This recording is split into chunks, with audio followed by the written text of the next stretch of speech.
Olá, estamos iniciando mais uma edição do Casa das Palavras, o programa de livros da TV Câmara. E hoje vamos falar de literatura infantil, literatura infanto-juvenil e literatura policial.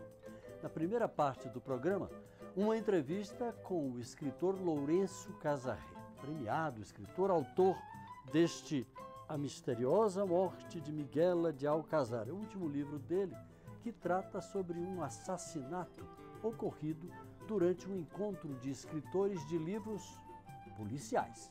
Em outra entrevista, vamos conversar sobre literatura infantil com a escritora Alessandra Roscoe, autora de livros de literatura infantil e infanto-juvenil, além de incentivadora do hábito da leitura através de vários projetos. Mas antes, vamos ouvir os nossos deputados falando sobre livros. A minha sugestão de leitura é um livro que eu gostei bastante quando li. É de uma autora espanhola chamada Rosa Monteiro.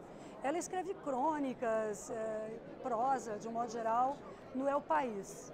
E tem várias publicações, mas a que mais me tocou, das que eu conheço, é um livro chamado A Louca da Casa. Ela cita que Santa Teresa de Jesus considerava que as mulheres, quando têm uma atitude diferenciada, uma atitude diferente, têm dentro de si, na sua mente, uma louca. E aí, a partir deste título, ela transcreve histórias, inventa histórias, contando a mesma história em várias perspectivas. É uma história de amor, de participação política, é a mesma história. Nos capítulos, essa história vai se diferenciando e a gente vai percebendo que é a mesma, mas ela é contada a partir de diferentes protagonistas, onde a mulher protagonista tem um lugar diferente, diferenciado em cada um dos momentos. A minha dica de leitura é um grande livro de um autor chamado Lira Neto. Esse livro se chama Getúlio, é a biografia do ex-presidente Getúlio Vargas, presidente que governou o Brasil de 30 a 45 e depois de 50 a 54. Esse livro é um livro muito interessante, com uma leitura muito dinâmica e traz para nós, amantes da vida pública brasileira, da política, dos acontecimentos e dos bastidores, um momento extremamente rico na história do Brasil. Esse livro é um livro que retrata a infância do Getúlio Vargas, lá no Rio Grande do Sul, o seu estudo em Ouro Preto, o seu início na política, depois já em Porto Alegre, até o seu segundo mandato e o desfecho com o seu suicídio. Eu deixo essa dica por ser um livro de excelente leitura e uma oportunidade para que nós conheçamos mais um pouco da história do país e da história da política do país. Nesse momento eu estou relendo a história de José de Anchieta, esse padre jesuíta. E os jesuítas, por consequência, na Companhia de Jesus, tiveram uma forte presença no Brasil e muito especial no meu querido estado do Espírito Santo. Os jesuítas, que foram os fundadores da cidade de São Paulo, também com presença muito forte no sul brasileiro, depois subiram por todo o Nordeste, mas no Espírito Santo ficaram raízes. Nós temos hoje a cidade de Anchieta, onde morreu José de Anchieta, recentemente canonizado pelo nosso Papa Francisco. Os jesuítas no Espírito Santo são responsáveis, inclusive, pela construção da então Igreja de São Tiago e depois do seminário, que hoje é conhecido como Palácio Anchieta, que é a sede do nosso governo, o governo do Espírito Santo, com a forte presença, como eu disse, em todo o litoral capixaba.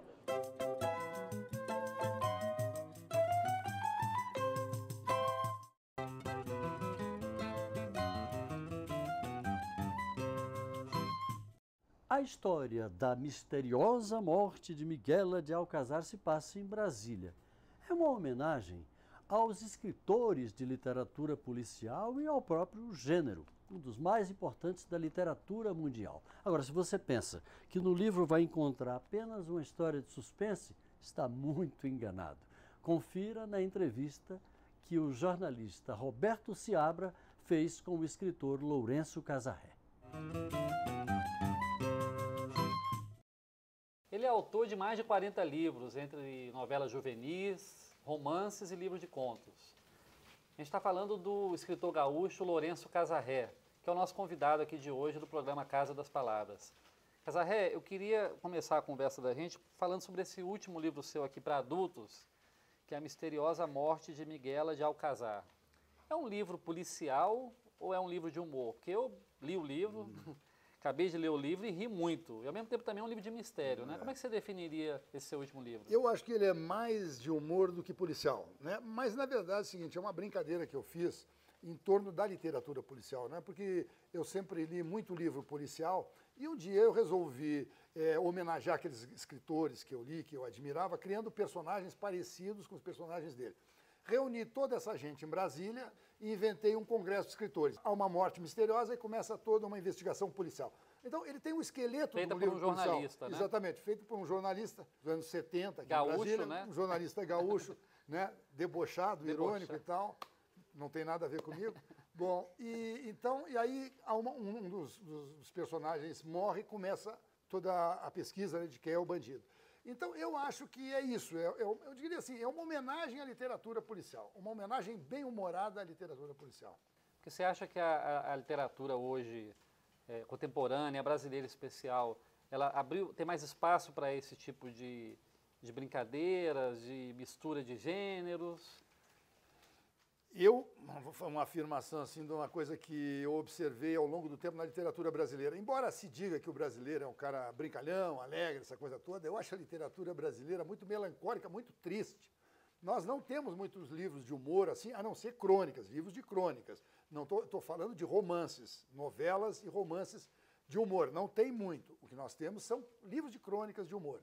Agora, com relação, digamos, à literatura brasileira, eu sempre vi a literatura brasileira, vi e vejo nos últimos 30 anos, nós temos muita dificuldade de ter uma literatura profissional, tu entendeu? Com muitos escritores vendendo bem e sendo sustentados pela indústria editorial. Aqui as vendagens são poucas, mesmo para os escritores consagrados, né? Então, a profissionalização é uma coisa muito restrita no Brasil. Então, a maioria dos escritores são jornalistas, professores, pessoas que têm outra atividade. Mas eu acho que isso permite também, quando você não é obrigado a comer do livro, se você não está comprando o seu jantar com o livro, tu pode ser mais criativo, tu pode ser mais maluco, tu pode escrever o que tu quiser. Tu não tem a obrigação de faturar, de ganhar uma grana. Tu tem a obrigação de escrever um livro que te dê prazer, que tu presume que vai dar prazer para o leitor.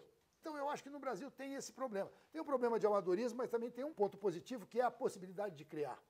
Você pensa nisso quando está escrevendo, em dar prazer ao leitor? Eu penso sim, sabe por quê? Porque eu acho que existem escritores que gostam de dar pontapé no leitor, entendeu? O cara gosta de escrever livro chato, gosta de livro pernóstico, de livro hermético, impenetrável. Não, eu sou jornalista, né? Uma das primeiras coisas que eu aprendi no jornalismo foi o seguinte: uma vez eu morava numa pensão de jornalistas, operários em Santa Catarina, e eu fui fazer uma reportagem policial muito misteriosa. 3 irmãos haviam morrido num poço. Aí os irmãos haviam descido e o poço tinha um gás, uma coisa assim, e morreram os 3 irmãos. Então é um negócio terrível. E eu fui lá, era jovem escritor, jovem jornalista, fui escrever a reportagem e fiz um nariz de cera, uma abertura totalmente incompreensível. E depois, no dia seguinte, eu cheguei na pensão onde eu morava, as pessoas, os operários que moravam lá, os caras começaram a me perguntar o que queria dizer a matéria, porque eles não estavam entendendo. Quer dizer, eu escrevi Ali aquele foi a sua negócio... primeira lição Não, a de primeira escritor. lição não, cara, tem que ser entendido. E eu acho que isso é do jornalismo.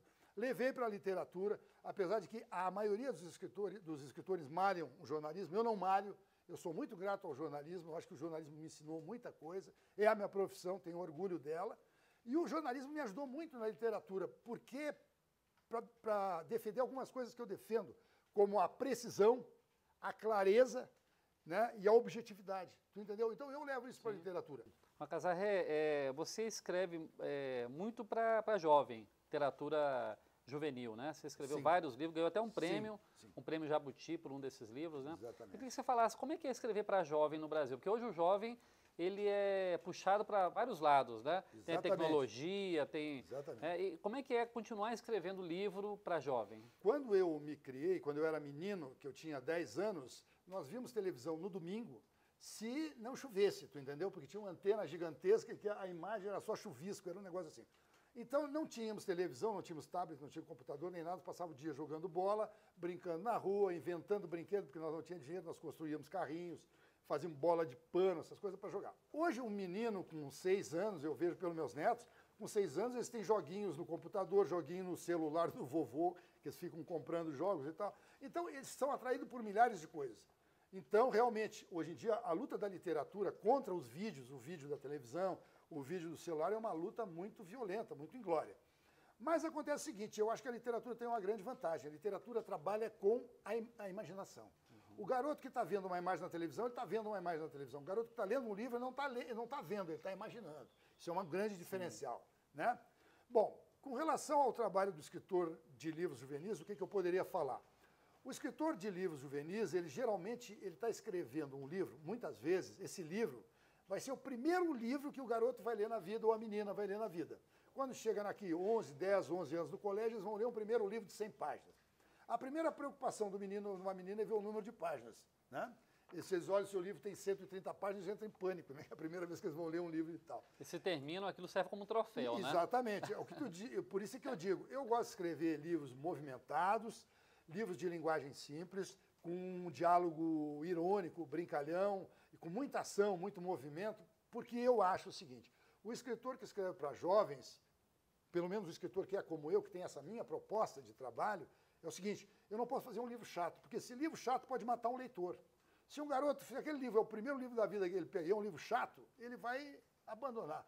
Mas aí você sofre alguma restrição de editoras por conta da temática do livro, para jovem, por exemplo? Igual a gente sabe que existe na literatura infantil, Sim. né? Esse tema não Sim. pode, esse assunto não pode, não Sim. muda esse título, tira esse personagem. Eu tive um caso de um livro meu, um livro juvenil, que eu mandei para uma editora X, o livro foi aprovado, mas me ligaram e me disseram assim, olha, tem uma cena aqui, que é uma menina, uma mocinha que vai engravidar. E ela engravida de um estupro. E eu, como eu escrevi o livro, eu não fiquei centrado naquele ponto. Aí a pessoa me disse assim, não, mas é o seguinte, aqui tem uma cena que a menina é estuprada e tal, você não poderia, em vez de ser um estupro, botar um namoradinho? Cara, uma coisa tão surpreendente que eu fiquei maluco, não sabia o que fazer. Aí comecei a pensar e tal, tomei uma decisão depois, digo, não vou mudar. Não vou mudar porque resolvi que não vou mudar, porque era uma coisa que me pareceu maluco mudar. Aí peguei o mesmo livro, mandei para uma editora num dia, o livro chegou na editora, em São Paulo, no dia seguinte a mulher me ligou, a editora da segunda editora. Disse assim, li o teu livro agora de uma sentada só, no primeiro, a última página, parei de ler, vai ser publicado. Esse livro foi publicado e eu ganhei o Jabuti. Olha aí. Esse é o único caso que eu me lembro, assim, já em 30 anos de literatura juvenil, foi o único caso que me sugeriram mudar uma cena. Eu não mudei e ganhei um prêmio literário importante. Você lembra o nome do livro? É o Nadando contra a Morte. Casarré, para encerrar a entrevista, que o nosso tempo está acabando já, eu queria que você falasse um pouco sobre o prazer da leitura. A gente sabe que o Brasil é um país que é um dos grandes mercados de literatura mundial, né? Mas apesar disso, tem muita gente que não lê no Brasil. Sim. E tem muita gente que lê, mas não sabe ler, né? Que está lá na estatística como leitor, mas na verdade não entende o que está lendo, né? O chamado analfabeto funcional, né? Como é que você vê essa questão da leitura no Brasil e como é que a gente pode fazer para se tornar um país de leitores, realmente? Olha, eu tenho uma experiência já de 30 anos de ir em escolas. Né? Há 30 anos eu vou em escolas com meus livros juvenis, tenho incontáveis experiências. Né? Então, o que eu percebo? Eu percebo o seguinte, dos professores de literatura, há uma percentagem de professores que são caras apaixonados pela literatura. Quando tu é apaixonado por uma coisa que tu faz, literatura, tu transmite prazer para os teus alunos. Porque se a professora está tão empolgada e ela vende um livro com tanta alegria, o aluno já vai em cima. Então, esses professores que gostam muito de literatura, que são alguns, não sei quantos, levam os seus alunos e fazem os garotos lerem um livro e transformam aquilo numa novela, num conto, numa peça de teatro, e aquilo faz crescer o interesse dele. Então, há muitos professores que são assim. Há muitos professores que são burocratas, não gostam da profissão, estão ali para ganhar um dinheirinho, não ficam enrolando. Então, fica ali, esse não vai transmitir paixão. Agora, tem uma coisa que é um paradoxo. O governo brasileiro, e eu não estou falando da Dilma, do Lula, não estou falando nada, falando o governo brasileiro, há muitos anos, desde Fernando Henrique, o governo brasileiro é o maior comprador de livros didáticos do mundo. É um negócio absurdo. As compras são tão absurdas que as editoras europeias vêm para cá comprar as editoras brasileiras para poder fazer uma venda para o governo. Quando eu chego numa escola e o meu livro foi lido por 40 crianças, eu chego, tem 40 garotos. Pronto. Tem 2 ali que vão ficar no fundo da aula me desenhando. E aí, no fundo tem uns magrinhos, 2 magrinhos de óculos assim. 2 magrinhos de óculos, mais magrinho, pequenininho da aula. Aqueles são os leitores. Aquele é o garoto que leu o teu livro 4 vezes. Tu entendeu? O cara fala assim, não, mas aqui na página 17 você disse que o olho é azul, na 42 o olho é preto, entendeu? Então é o garoto, é o cri-cri, vai ser leitor. Porque eu acho o seguinte, esse negócio da leitura é a mesma coisa que o futebol, cara. Tem cara que nasce para jogar futebol, tem cara que odeia futebol. Então tem cara que nasce para ler e cara que odeia ler, entendeu? Eu acho louvável o esforço do governo brasileiro de disseminar os programas de leitura, mas eu acho o seguinte, o leitor fanático, o leitor maluco como eu, que lê até almoçando, esse é 1 em 100, tu entendeu? Então, é uma regra aí que o governo se esforça. Eu estou dizendo porque as pessoas costumam malhar sempre o governo brasileiro, eu gosto de malhar para burro também, mas na área de literatura, eu acho que os esforços são decentes. Se são competentes, eu não sei, mas eu acho que são bons esforços, botam dinheiro nisso. Lourenço Casarré, obrigado pela entrevista ao programa Casa das Palavras e queria desejar sucesso aí com você e seus 40 livros aí que estão no mercado aí. Tá? Obrigado. Tá, eu que agradeço o convite.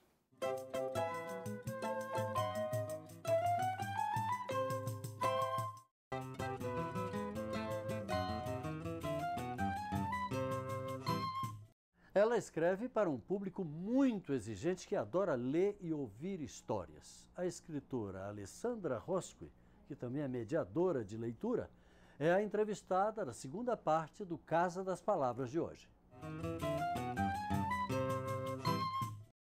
Pois é, nós estamos aqui na Biblioteca Infantil de Brasília com a Alessandra, que é autora de Dentro do Escuro Mora um Segredo, com ilustrações do Albert Arraiás. É o mais novo livro da Alessandra, que já escreveu mais de 30 livros. Alessandra, eu queria que você comentasse esse livro para a gente, que é a sua mais nova publicação, né? Como é que nasceu essa ideia de tratar da questão do medo, unindo, eu estou vendo aqui na capa que tem uma criança e um idoso. Como é que foi isso aí? A ideia era isso, pegar um componente, né, do dia a dia da criança, e que não é só da criança, porque eu começo com uma história de um menino que tem medo do escuro e de um idoso que prefere o escuro para não ter que enxergar que não tem tanto futuro.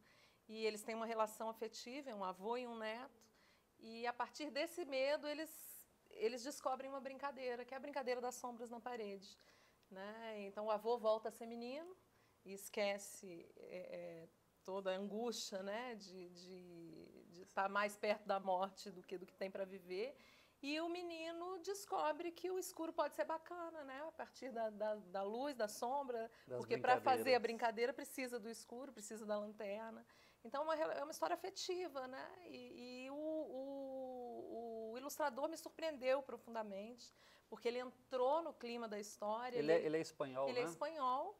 Eu não conhecia, eu só vi o trabalho dele quando a editora me mandou o livro para aprovar e eu fiquei apaixonada. Você vem trabalhando muito a questão da leitura com dois públicos, né? O público infantil e o público idoso, né? Por que pegar essas duas pontas aí do universo?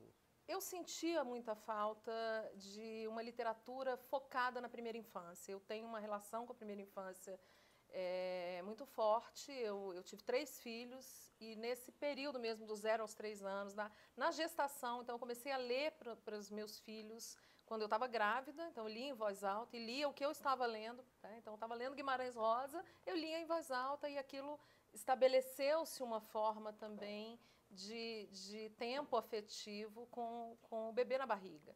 E hoje eu estou muito feliz porque a Sociedade Americana de Pediatria já está indicando que os médicos receitem leituras. O que você fazia intuitivamente lá atrás, a medicina agora está recomendando. E o meu trabalho com idoso, apesar de ser uma leitura focada nesse público, é uma leitura de livros infantis trabalhando leitura e memória. Então a gente lê histórias infantis tentando, e começou com um grupo de pacientes de Alzheimer, no hospital da Universidade de Brasília. Eu consegui pegar o bebê na barriga, o bebê, a criança, a família e o idoso. Alessandra, você comentou com a gente aqui antes de começar a entrevista que a leitura hoje, ela sofre um pouco com essa questão das escolhas, né? Assim, ou seja, quem escolhe o que vai ler não é exatamente o leitor, não é a criança, né? Mas é alguém que escolhe por ele, né? Como é que você vê a questão do mercado editorial hoje no Brasil e essa série de questões, de polêmicas que vem acontecendo sobre o que deve ser lido, o que pode ser lido, Parece que o prazer da leitura hoje foi colocado em segundo plano. Como é que você vê isso aí? Há alguns equívocos, né? Claro que a escola tem um papel fundamental na formação de leitores, a família tem um papel fundamental, só que a literatura infantil e a literatura juvenil sofrem uma censura absurda. Eu trabalhei como jornalista, cobri governo, trabalhei em Brasília e nunca fui tão censurada na minha vida como escrevendo para criança e para jovem, porque na literatura há uma série de não podes. Né? Então, livro para criança tem que ter moral de história, livro para criança não pode tratar deste ou daquele assunto, livro para jovem tem que ser... Né? E o que é isso? Eu acho que foi uma apropriação equivocada. Né? A literatura está sendo feita em função da pedagogia e não é por aí. Eu acho que quando... Claro, eu sempre digo, literatura é para nada. Para que serve livro? Para nada. Não serve para nada. E ao servir para nada, serve para tudo. Serve pra tudo. Mas ele não tem que ser feito para este ou aquele fim. Esse né? livro aqui, por exemplo, O Senhor Pavão, estou mostrando aqui, ó, ele teve que mudar o título, né? Tive que mudar o título, porque Por que o título... A editora achou que as escolas não comprariam, porque seria um incentivo ao bullying, porque o título do livro era O Pavão Anão. Então assim, a história conta a história de um pavão anão, mas na capa isso intimidaria a escola a comprar o livro. Eu teria que mudar o nome, então, de Branca de Neve, então, e os Sete Anões, né? Nessa lógica, a gente vai ter que mudar o nome das histórias. E aí tá ficando chato, tá ficando né, chato, Beto? é verdade. Por isso que a criança não quer ler, o jovem não quer ler. Já fui sondada por editores que queriam livros para ensinar a criança a comer jiló. E aí eu, assim, muito, né, eu falei, olha, quem tem que ensinar a criança a comer jiló é nutricionista, é o pai, não é o escritor, né? Então tá muito confuso. Então eu queria encerrar com você lendo pra gente um trecho de Dentro do Escuro Mora um Segredo. Não, eu não gosto de ler, né? Não vou fazer isso não. A coisa que eu mais gosto de fazer é ler. Então vamos à leitura. Dentro do escuro mora um segredo. Léo tinha muito medo do escuro. Achava que dentro dele não existia futuro. Theo, o avô do Léo, preferia o escuro para não ter que pensar no próprio futuro. Um dia, o avô mostrou a Léo lá no escuro do quarto um jeito de espantar o medo. Cheio de ternura e abraço, colocou o neto no colo e soprou para o menino um segredo bem guardado do seu tempo de criança.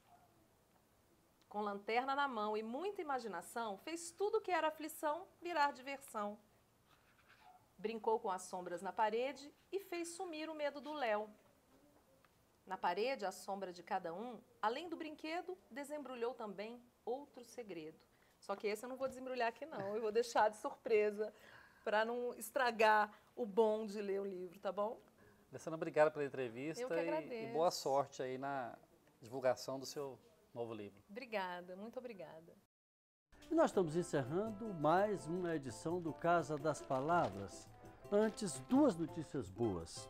A primeira, essa daqui, para refrescar o hábito da leitura, o educador popular Lucas Rafael pegou aquelas geladeiras que já não servem para nada, que terminam servindo só para criar mosquito do Aedes aegypti, e converteu em pequenas bibliotecas que ele coloca pelas ruas com livros que as pessoas podem doar ou podem pegar para ler em casa. Segunda notícia é o lançamento de mais uma revista no Piauí, que já nos deu a maravilhosa Revés 3.